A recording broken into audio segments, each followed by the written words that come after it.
This is the Live Well and Thrive podcast, hosted by Torchia, health and wellness expert. It's time to shape up, America.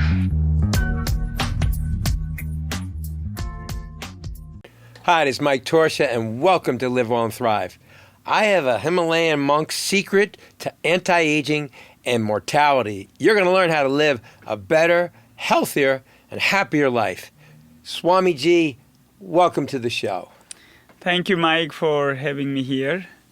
It's an absolute pleasure. In fact, when I was first introduced to you by my dear friend, Dr. Hahari, he shared with me you have this nickname, the Laughing Monk. Is that true?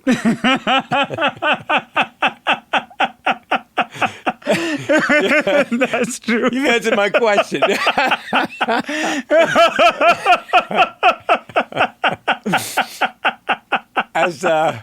As I've read about your work, you use laughter to help heal people, correct?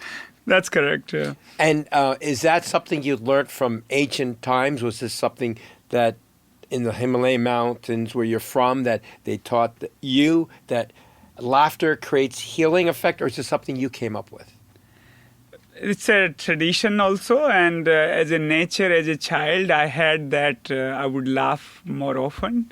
And people will say, people won't take you seriously, you are not a serious monk. And then after I won't listen to them, I keep laughing. Yeah. And then I see the effect on the people, and it works. And in the Himalayas where my cave is, there's a 37-kilometer radius. I'm the only human being. So I could laugh there 12 hours non-stop. And no one call you crazy. Now, is this true? I heard that you've been living in a cave in the Himalayan mountains since you're 8 years old. 9 years old. 9 years old.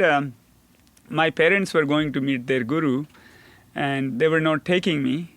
So I hid in the bus. And when the bus reached next town, they realized that I'm also there. And then they had no choice then to take me.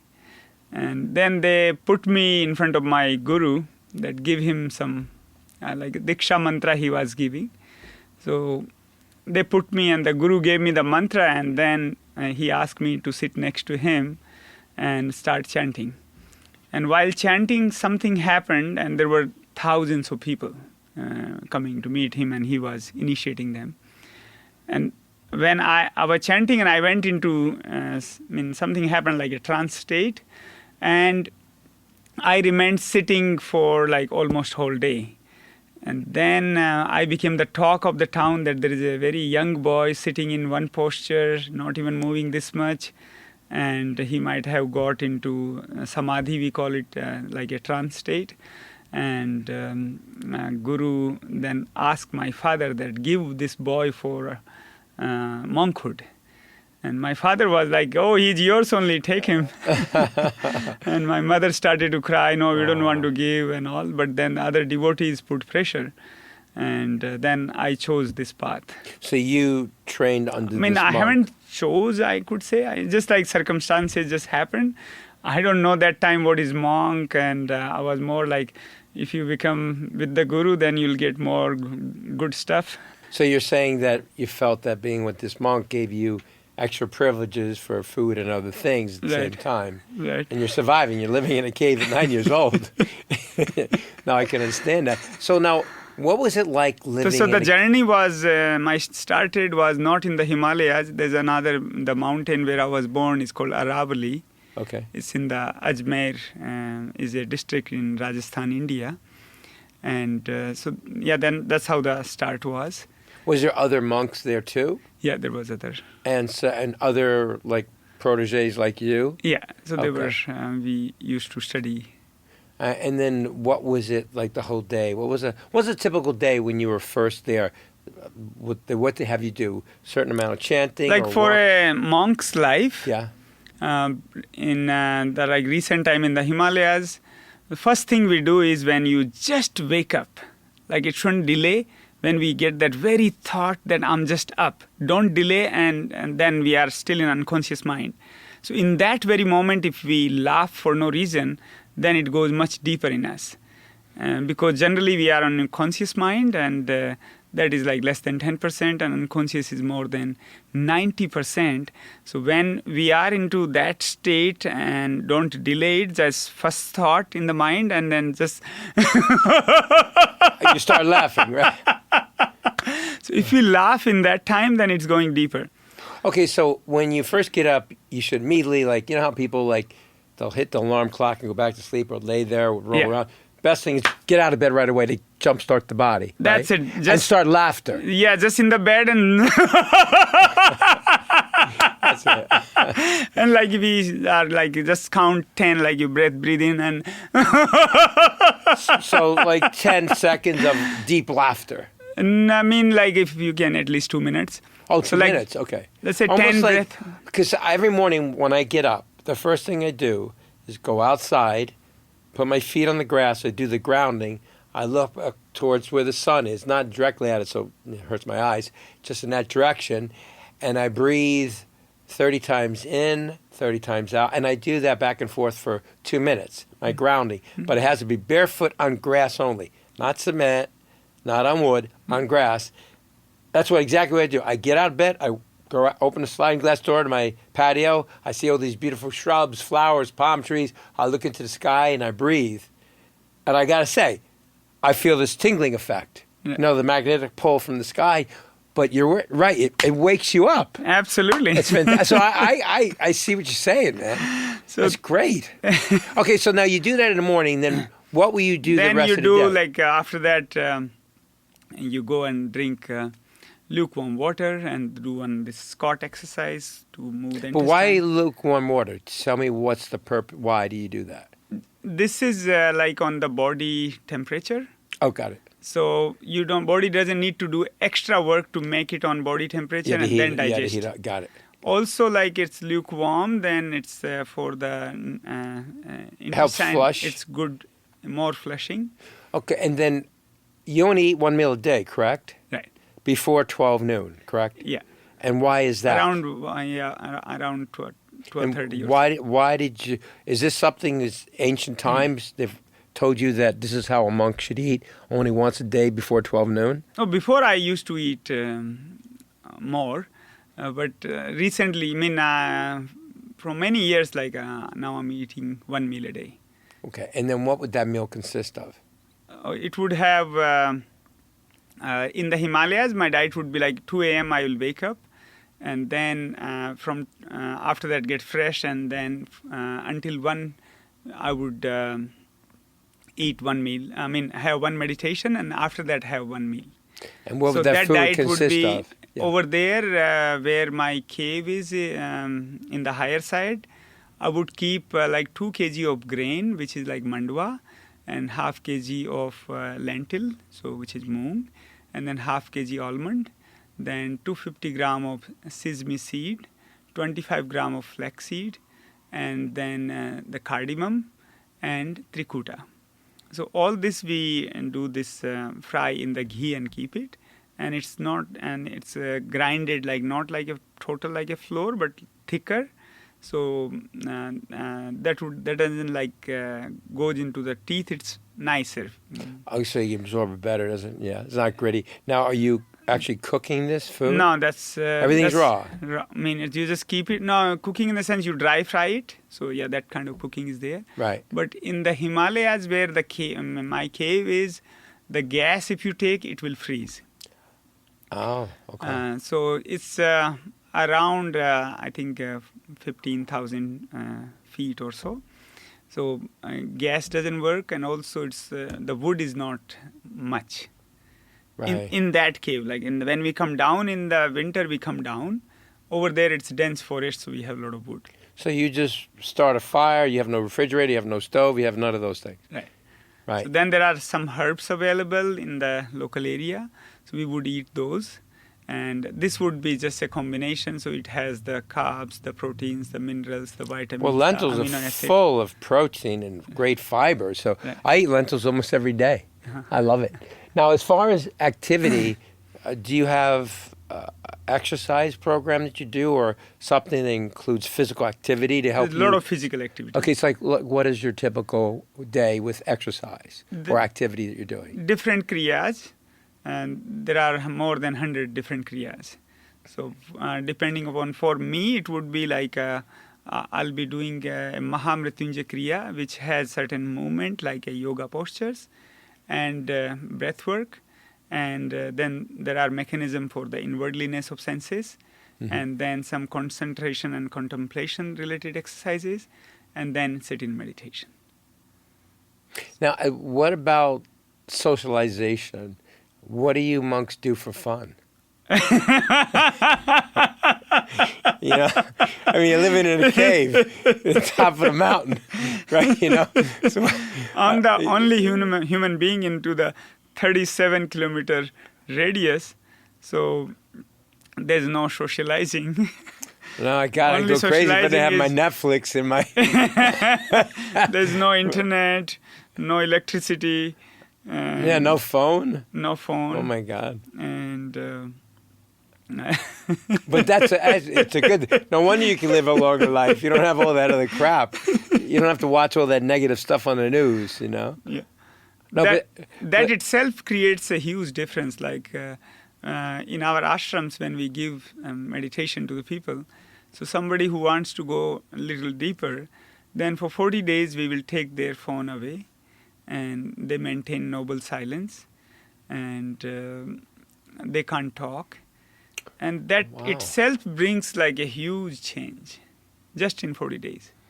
I've heard a few people that did that, where they actually had to go and write on a card if they order food because they don't talk. And they said the whole life changed after that period of time. There's something. I guess you highlight your more other senses. Is that what happens? Something happens when we don't move the tongue, and the inwardlinesses of senses start to begin. Generally, our senses are outward. We will be thinking about more money, more power, ambition, sex, but we don't go inward that what is happening inside. So when we are able to go in, then we call it vairagya, which means like you like want to be one with the existence or with divine or with God. So that's something else. What happens into the senses is like behind our senses we call something called tanmatra, and that tanmatra is connected to the mind. So when we don't write this, then it takes us to, when we don't speak anything, when we don't think about others, then it touches that space which is our center of our being.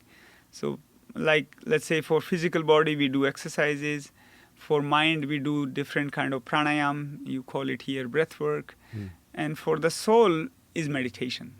So often people here get confused that I'm just sitting and this is meditation. Meditation is only when we have no thoughts. If the thoughts are coming, then it's not meditation. Only between one thought to the another thought that time was, that's meditation. Then if a single thought arises, until the time person remains on that thought, you are on concentration or contemplation. But if you from one thought or one topic you become many thought or many topics, then that also broken and we come down to, we call it pratyahar, which means the inwardliness of senses. Till the time senses remain inward, we are inside us. If that also breaks, then we come down further to pranayam, which is breath regulation, or you call it breath regulation, breath work. Till the time we are with the breath, then we are on pranayam. If that also breaks, we come down to posture. Until the time we don't move a single muscle, we are into the posture. And like we need to be frozen for 3 hours and 36 minutes to cut the gravity. So what you hear about levitation and all can only happen if you remain totally frozen for 3 hours and 36 minutes. But how, I just want to intervene here. You're saying 3 hours and 36 minutes, but you don't have a clock, you don't have a watch. How do you know what it is? You're counting? No, it's like a defined and known fact among the monks. So you know what the time frame is. Right. You don't have to You look would feel at... like, of course, there is You've done it so long, so you know what... If you move the clock, you look at the clock, then it's gone, like you move the body. So you distract it. Right. Even like, let's say you had up neck, then the posture is broken. Even you opened your eyes and looked at the time, the posture is broken. So meditation, what I was explaining was that meditation is when we have no thoughts. But if you just sit and thoughts are going on, then it's not meditation. So how do you get away? Because I tried at one time at Harari's place to get into it, and they'd be doing that the chanting but I was just going, I'm hungry, I'm really thirsty, I should have brought water. I had all these thoughts. So you're supposed to think of nothing. Is that what you need when you're meditating? Right. Think of nothing. Don't let anything come in your mind. Exercise your emotions, right? Right. I mean, how it is very difficult to have that nothingness because the thoughts keep coming. So number of things can be done for that. One is whatever the process we are doing of either breath work, chanting, stretching, whirling, gibberish, laughing, dancing, gazing. In any of this, we have to be total in the process. Like whatever energy has, doesn't matter how much, we put entire energy into the process. For different people, energy levels will be different, but for what matters is that one puts their entire energy into the process. Like the water boils on 100 degree, even the 99 degree is very close, but it's not a boiling point. But still, it's not boiling. So if one puts 99% effort, it's not sufficient. So one need to put all the effort, all the energy which one has, and then it enters into the space of meditation. So that is one part. Second is when we sit in meditation, we should be so alert that nothing passes by inside us without our awareness. So alert like how we are alert in a life-threatening situation, that we don't want to miss anything. For example, like let's say if there is somebody puts a gun on our head, and if say any thought will come, you are gone. So be totally alert. No thoughts should enter in you without your awareness. So that of course this gun someone putting should not be another thought, but it should be like of that type of awareness that we are totally alert. Till the time we will maintain the alertness, thoughts will not enter. The moment we will lose the alertness slightly, thoughts will enter. So maintaining that alertness will diminish the thoughts, and while witnessing the thoughts, it should be done in such a way that if the thought arises, then we should not judge it. The moment we judge, we give food to the thoughts, and let's say somebody said like, oh, this person did this bad to me, and I could have done this, and he insulted me in front of people. I could have done like that and saved myself and maintained my reputation. So then this will go into the loop of the thoughts and won't finish. So if it goes like this, then use a mantra, Lam, Lam, twice in the mind, and come back to observing. And maintain the same type of So that kind alertness. of clears your head from those thoughts. Right. And then other thing we should do is like, don't say that this thought don't come. If you say the thought don't come, it will come more. Yeah, you're thinking about the thought, you're still doing what you're not supposed to do. Right. But you know what I'm getting from this is you're strengthening your mental ability Right. to be aware of things to stay away from and how to have a more powerful control over your own body. Because sometimes people give in, I want those sweets, or they'll do those things that are not good for the body because of weakness. But you establish the mind, the mental strength first, then the rest comes, correct? Absolutely. If we by sitting, the benefit of this sitting is that we learn that knack of observing. So we learn how we should maintain that awareness. And once we learn the knack of witnessing, then we apply that in anywhere in life.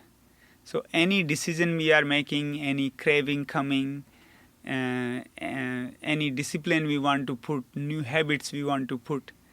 So if we maintain that type of awareness, it substantially helps in maintaining the discipline. And once, if you don't maintain the discipline, because every small thing adds to the next thing. So whatever we are today is the result of our past, whatever we did in the past behavior, And now what we are doing and that past will be our future. So this past, present and future, they all are one.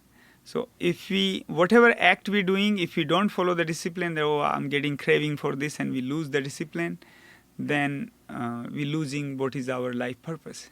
Now, with you personally, do you have any cravings for food that typically you don't eat in the Himalayas? Like, would you ever eat a pizza or have ice cream or anything, like a cookie?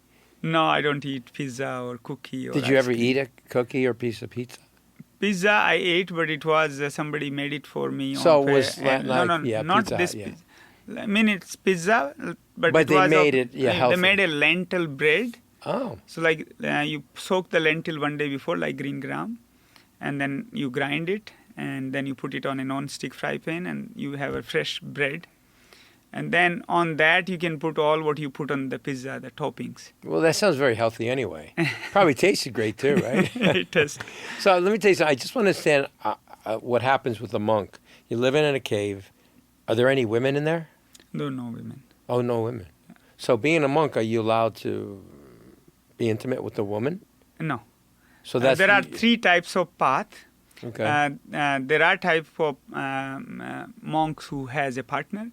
So, for example, somebody wants to uplift from sexuality. Mm-hmm. And if the thoughts are prevalent, so there is one sadhana called BEVERLY, so in which there is a procedure of lovemaking. And if you follow those practices, then like you experience the pleasure so deeply that for like months the thoughts about sexuality will not come. And then you can meditate more deeply.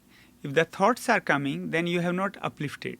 So for monks also, like when the sexual thought, let's say you live in the jungle, and then you might be thinking, oh, what may be happening in the Hollywood and Beverly Hills. Yeah. So maybe I should be there. But that's like a craving. So even, if we repress, it will come in mind. And if we have it, that also builds the practice and would like to have it more. So neither the repression or having it is the solution. So the solution is awareness. And yes, there are tools being given. If you want to have, then you have that sacred sexuality in which when you experience it, then you are experiencing it to uplift from it. So once you have it, then it goes more like a deep satisfaction, and then for like a long duration you don't have thoughts, so your meditation practice deepens. Now, do monks practice Tantra meditation? Yeah, Tantra, there is a very basic understanding in the West. Tantra is like whole life. Okay. But in America, it is the sexual part they considered as Tantra. Yeah. So there are techniques. Let's say somebody wants to make love for long hours, like 10 hours. Right. And impress their girlfriend, or like this is impressing then it's the point is lost. But there are methods in the scriptures given by which one can experience pleasure for a long time. So when the sexual union is for longer duration, then there's something it does in moving the energy upward in such a huge degree that one can uplift from it faster. So there is a path, like sex is also a path for super consciousness. So there are monk, answering your question, yes, who practice this as a sex as a path to super consciousness. You know, I had an ex-girlfriend. It was many years ago when I first came out here, And she was very much into yoga and meditation. And she told me about the Tantra yoga meditation she would do. And it was almost like the movie When Harry Met Sally. In front of me, without touching herself, she made herself orgasm. Without touching herself, sitting there. And I said, we'll do it. And then she got into like this trance, and all of a sudden, she had the orgasm in front of me.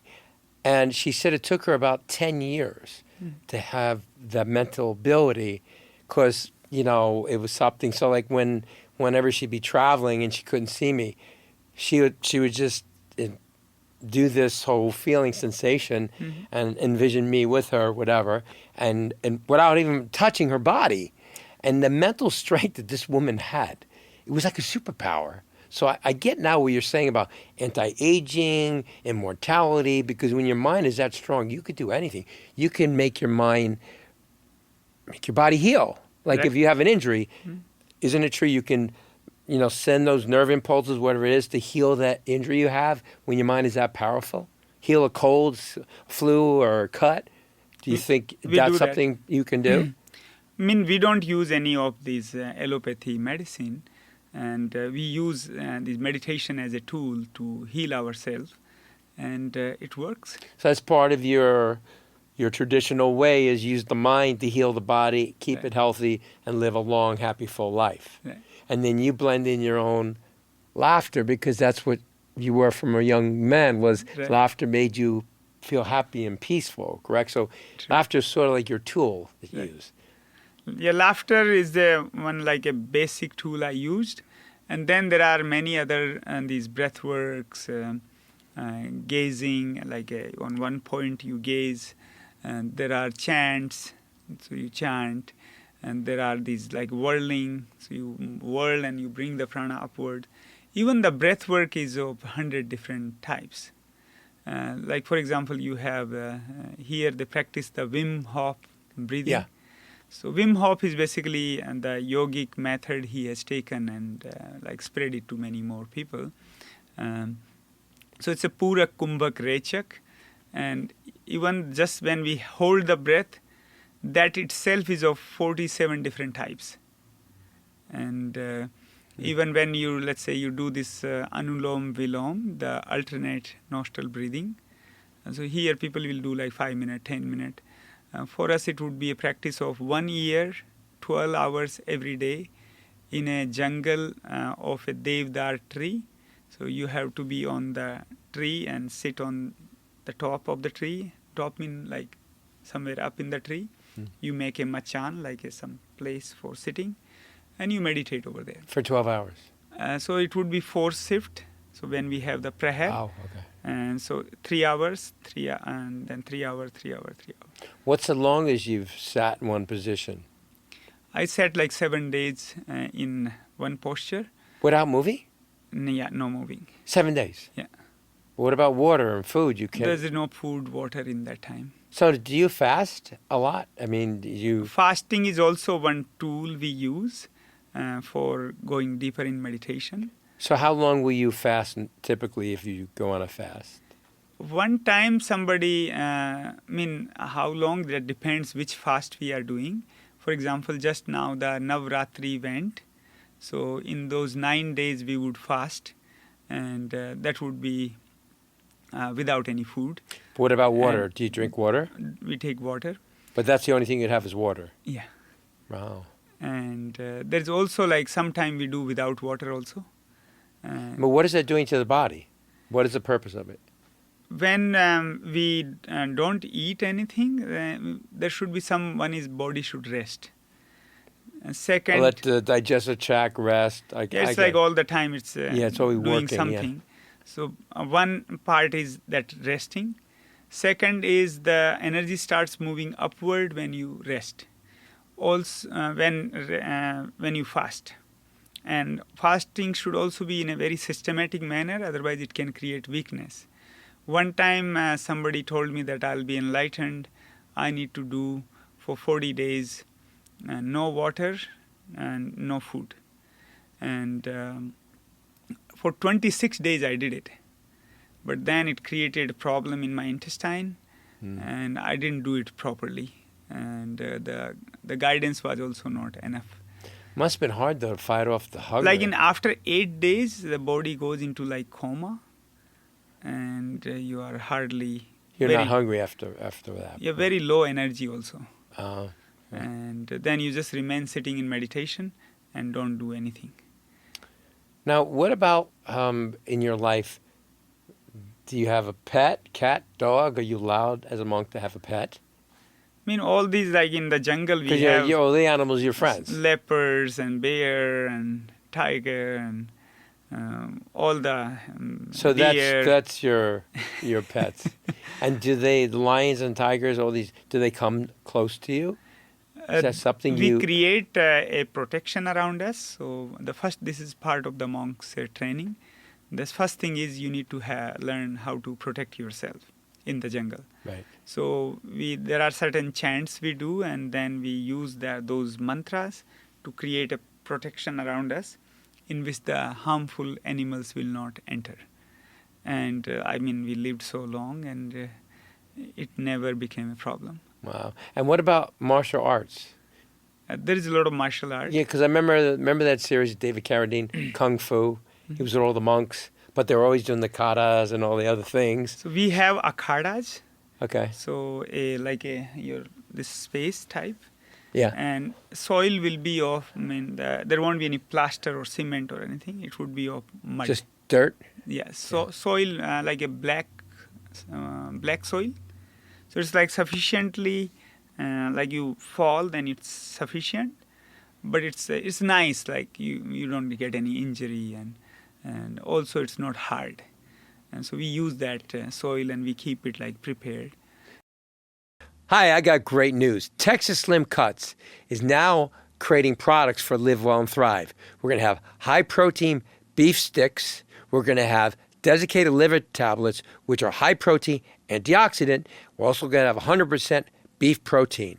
And we're going to have organic butter that's infused with olive oil that's so creamy, so smooth when you put it on your toast or you put it on any kind of foods that you want to flavor or you cook with it. It's all natural, organic, non-GMO, nothing questionable in that product. So go to operationfitness.com. Within the next few months, you're going to see the Thrive store, and you're going to see all the great products that are being made by Texas Slim Cuts on behalf of the Live Well and Thrive brand. And thanks for watching. Remember, we need your support. Please subscribe to our channel on YouTube. Thank you. I remember watching one time, there was a martial artist that was a monk, and he had his student blindfold him. And he was able to block kicks and punches without sight. Yeah, we have monks like this. And there is a special, like, I'm a Naga monk. My tribe is a specialist. It's a warrior of the monks. And so Adi Sankaracharya Ji, we call him Adi Guru Sankaracharya. He's the one who formed this army of the monks to protect the dharma.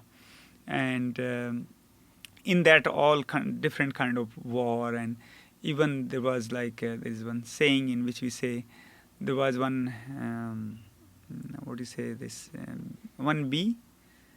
So in 1B there was like first warrior, like chops the head of the bee with the sword, and then the second one makes it so it can't have babies. Oh, wow. With that. Right. And then the third one did something by which you can't even see the bee. So there are, those are like the sayings I heard. I haven't seen that. But there's very acute, I will show you some videos. Like in the movies, what you see, they are like cut and all, but you will see like real, and it works. And so there's different levels. These are the warrior monks, and right. these. All right, yeah, I get it. So I didn't do the training of the warrior monk because my goal was the self-realization. Right. I remained in isolation, But then there are like akhada, we call it. So there are, they live there and practice there. Wow. So tell me something. Since you've been here, and you're in the Santa Monica, California area, right? Right. Have you gone and seen a movie? Oh, no. You ever watch TV? No, I don't watch TV or... So what have you been doing for no fun? Movie. No, anything fun? I mean, the whole life is fun. Yeah. Like, we don't need anything extra to be fun. You know what? Like, I was healing these homeless people. So That's beautiful. Well, tell me about this homeless people. So how did you select which homeless people, or did you just see them and you helped them? Or how did you plan to help them? Was it something you purposely, intentionally went out to find homeless people, and then how did you help them? like our ashram is on the 3rd Street Promenade in Santa Okay, Monica. right. So we have so many Yeah, over there's there. plenty everywhere. So I just sit outside my place and somebody passing by. And are they receptive to you? Initially, no. And they have their ideas, this, that. But when they see like, oh, what the magic happened, like he just blessed me and now I'm feeling pretty good. So there's no harm in trying. Well, you have such warm energy. I don't see how anybody can be, annoyed. Maybe they're not interested, but at least they see your intentions are pure. We are just laughing, then sometimes they'll come and, oh, can I join the laughter? Or they see you chanting, right? And They just come in, and our place is free. We don't charge any money for meditation from anyone. So they also see when the board written free. So it's a nice, decent place, and we can just hang out here. I think you need to visit our Governor Newsom. He definitely needs to get centered. He seems like a troubled man, and he needs to calm down and not be so angry and get in peace with himself, I think you should work on some of these politicians, and especially Mayor Bass, too. She needs a little calm and centeredness after all this pressure of everybody being on her back about the fires, what she could have or couldn't do, whatever, But we need more people like you healing people, making people aware of how to take care of yourself and self-healing, and the mental strength. The biggest thing I love is this mental strength. To be able to go all those days without drinking and eating food and to sit in one position for all those hours, your mind must be so powerful that you could do anything. It's amazing. Mayor of Santa Monica, Lana Negrete, she was meditating with us. Oh, wow. So hopefully Mayor Karen Buss also comes someday. Did you invite her? I wrote her a proposal that LA County has 162 parks and recreation halls. Mm-hmm. So I wrote to the county supervisor also and to her. And these halls of the city a lot of time are empty. So I propose that 800 happiness coaches I will prepare, and they can teach into the city hall for stress management. And so citizens can have free access to these tools. But so far we haven't heard anything. Nothing back. 3-4 times we reminded. Well, you know what? But maybe when they see that through some reference that somebody we worked and helped, and I think after time, then they can the word test will get out, because what you're doing is incredible. But I wanted to thank you for coming on the show today. I mean, it's really been enlightening. Your whole journey itself, from the childhood of living in the caves in the Himalayan mountains to what you're doing here today and sharing your wisdom. I thank you so much. Thank you, Mike, for having me here, and I feel honored to be here and share this love to as many people as possible through your podcast. I have this beads of, it's a tree called Rudraksh. It's a very auspicious tree, and these are the fruit of the tree. And when we take the shell out, then this is what comes from inside. And it can be used in many different things, but it is also a protection, like a aura protection for a being. So if you like, I wish to offer that to you. Wow, that'd be an honor. Thank you. That looks so beautiful. Wow. How do I look? My new laughing buddy. We don't go for drinks, we just go for laughs. That's a better. Thank you so much. I appreciate you coming on the show. Well, I'm sure you're gonna really love this episode. So share this with your friends. Bring laughter, enlightenment into their life, and make people think about getting addicted to watching a TV show or being dependent on their phone and always on social media. Learn about how to become centered and peace within yourself. Go out in the wilderness if you can find it somewhere in LA. Go up in the mountains and be by yourself. You don't always have to bring somebody.